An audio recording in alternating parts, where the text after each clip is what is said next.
You are standing at the top of the food chain. You feel safe there. Nothing hunts you, nothing dares to touch you. But here's the strange part. You are surrounded by other hunters just like you, and they are close, closer than you think.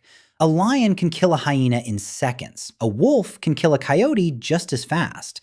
An eagle can rip apart a fox before it even sees it coming. And yet, almost none of them eat what they kill. Most people assume predators avoid each other out of some kind of respect. Like there's an unwritten code among killers, a rule of honor between hunters. That's not quite right. The real reason is far colder than respect, and it might be one of the most brutal survival calculations in all of nature. This is called intraguild predation, and once you understand it, you'll never look at competition the same way again. Stay till the end, because the last part of this story isn't really about animals. It's about you. Let's start with a scene most people never think about. A lion spots a hyena in the open grass. The lion doesn't need food right now. It just ate. Its stomach is full. But it attacks anyway. The hyena runs. It doesn't stand a chance. Within seconds, it's dead. And then something strange happens. The lion walks away. It doesn't eat a single bite. Why kill something you're not going to eat? This isn't rare. Researchers Francisco Palomares and Tim Caro studied this exact pattern across dozens of carnivore species in 1999.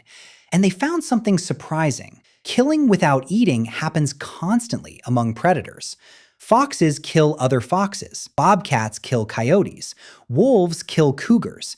And in almost every case, the body is left behind.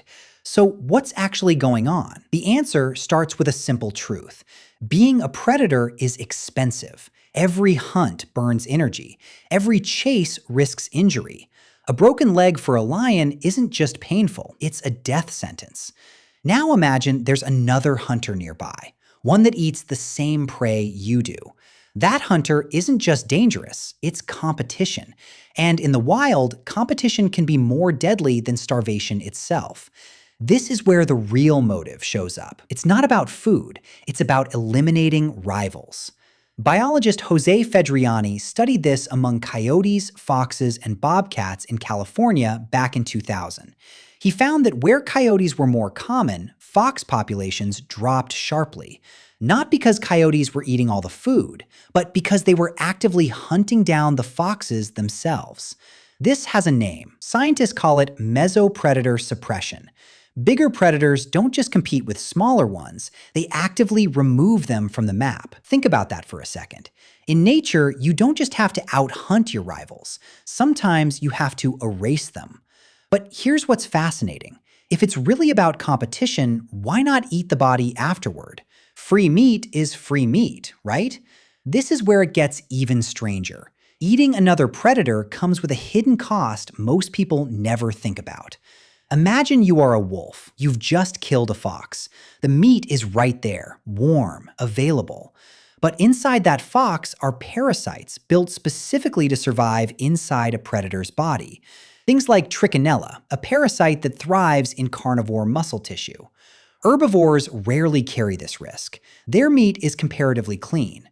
But predator meat is a minefield of hidden threats, built by millions of years of evolution to survive exactly the kind of animal that might eat it. So the math changes completely. Killing a rival costs energy, but removes a threat. Eating that rival adds disease risk with very little extra benefit.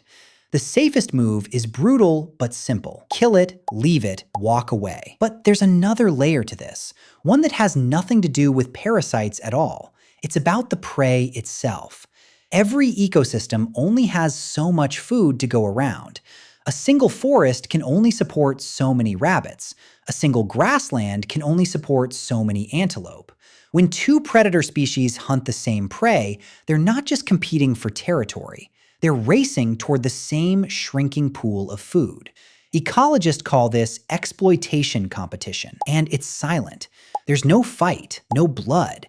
Just one species slowly starving while the other thrives. Imagine you are a bobcat. The rabbits in your territory are disappearing.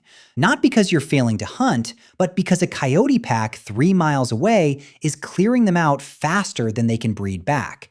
You never even see the coyotes. You just feel the hunger creeping in.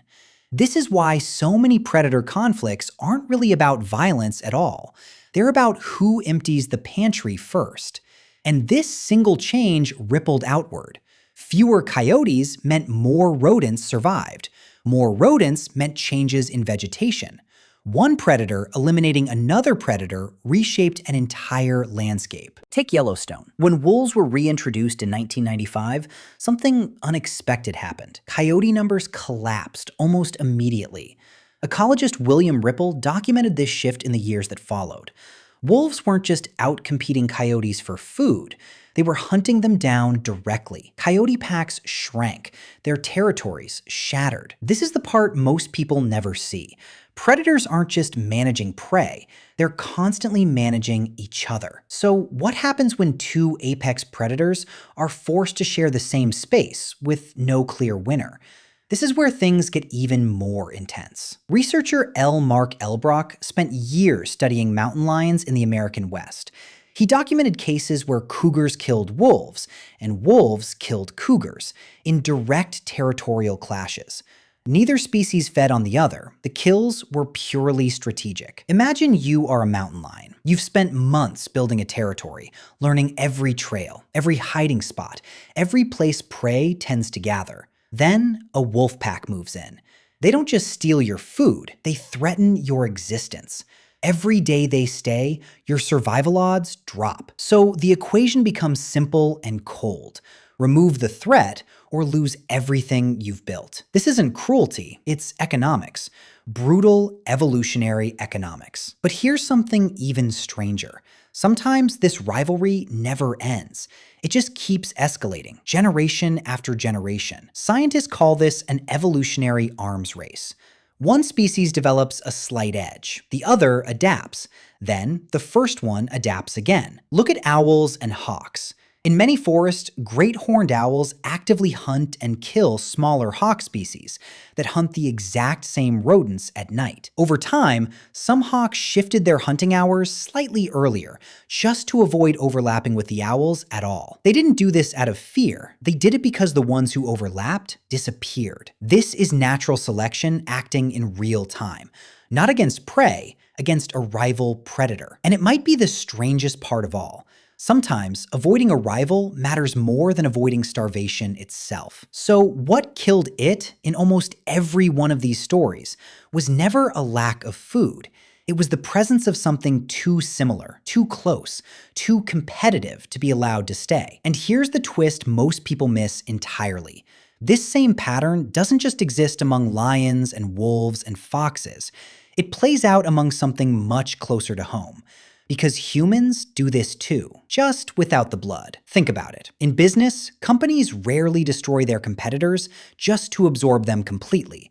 Often, they simply push them out of the market, bankrupt them, force them to leave the space entirely. The goal was never to consume the competition, just to remove it from the equation. Sports teams do this too. Rivals aren't eliminated to be replaced. They're simply pushed down the rankings until they no longer matter. Even in social circles, people compete for status, for attention, for resources, without ever needing to fully destroy one another, just enough to win the space. This is the same instinct playing out in a different form. Not survival by consumption, survival by removal. Nature figured this out long before we did. Kill the threat. Don't waste energy consuming it. Move on. And maybe that's the most uncomfortable part of this entire story. We like to believe competition is about being the best, about proving superiority. But often, it's simpler than that. It's about making sure someone else isn't there to challenge you at all. Predators don't eat each other, not out of honor, not out of restraint, but because removing a rival was always worth more than the meal itself. And somewhere in your own life, whether you've noticed it or not, you've probably done the exact same math. The lion never wanted the hyena's meat, it just wanted the grassland to itself.